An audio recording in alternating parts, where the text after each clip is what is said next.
Assalamualaikum warahmatullahi wabarakatuh.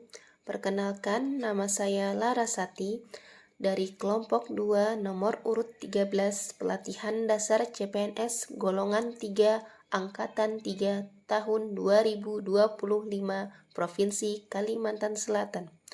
Sekarang saya sedang bekerja sebagai analis SDM aparatur ahli pertama di bagian organisasi Sekretariat Daerah Kabupaten Tapin. Pada kesempatan kali ini, saya akan menjelaskan tentang analisis isu efektivitas kinerja analis SDM aparatur.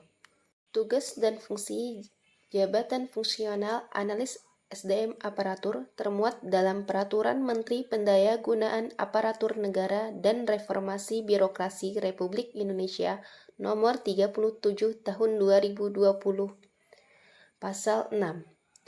Tugas jabatan fungsional analis SDM aparatur yaitu melakukan pengelolaan sistem SDM aparatur melalui kegiatan perumusan, analisis, evaluasi, pengembangan, asistensi, konsultasi, dan penyusunan saran kebijakan dalam konteks kebutuhan serta kepentingan terbaik organisasi sesuai dengan peraturan perundang-undangan dan praktek SDM profesional mutakhir.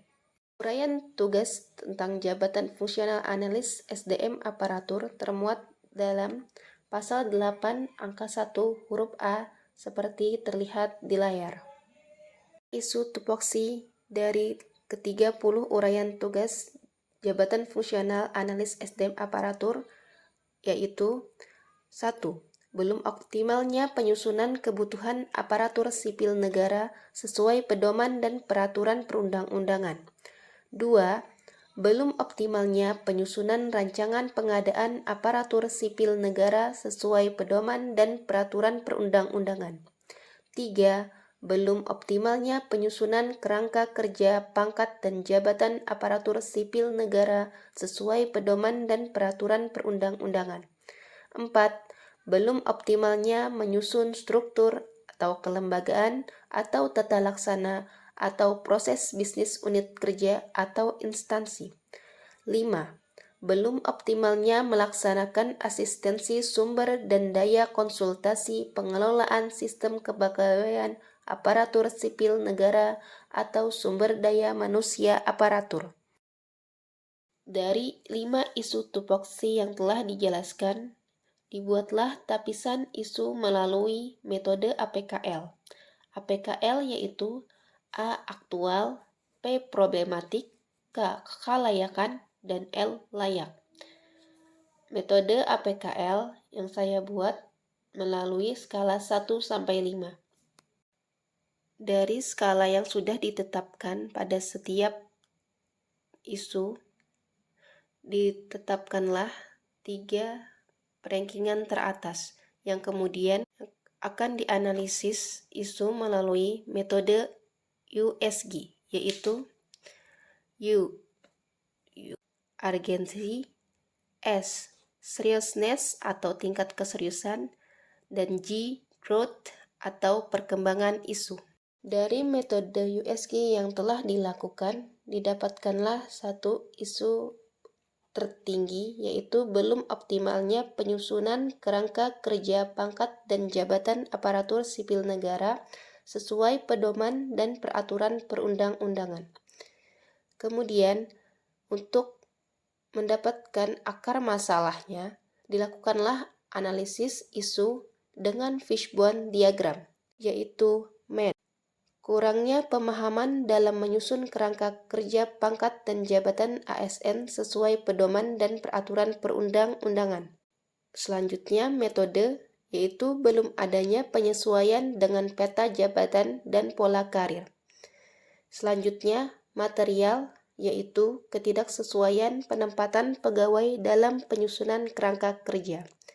Terakhir, Maxine, yaitu belum optimalnya sinkronisasi dalam pembaruan data.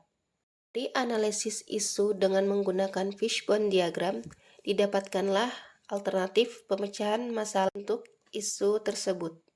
Pertama, Kurangnya pemahaman dalam menyusun kerangka kerja pangkat dan jabatan ASN sesuai pedoman dan peraturan perundang-undangan. Alternatif pemecahan masalahnya yaitu dengan peningkatan kapasitas SDM melalui pelatihan dan sosialisasi dalam menyusun kerangka kerja pangkat dan jabatan ASN. Kedua, belum adanya penyesuaian dengan peta jabatan dan pola karir. Pemecahan masalahnya yaitu peningkatan koordinasi dan harmonisasi dalam menyesuaikan antara peta jabatan dan pola karir. Ketiga, ketidaksesuaian penempatan pegawai dalam penyusunan kerangka kerja. Alternatif pemecahan masalahnya yaitu dengan perencanaan kebutuhan dan penempatan berbasis analisis dengan menerapkan analisis jabatan dan analisis beban kerja. Terakhir, belum optimalnya sinkronisasi dalam pembaruan data.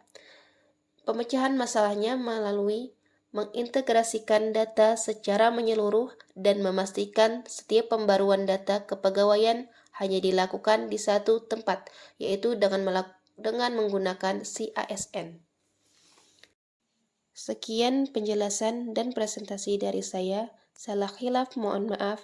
Wassalamualaikum warahmatullahi wabarakatuh.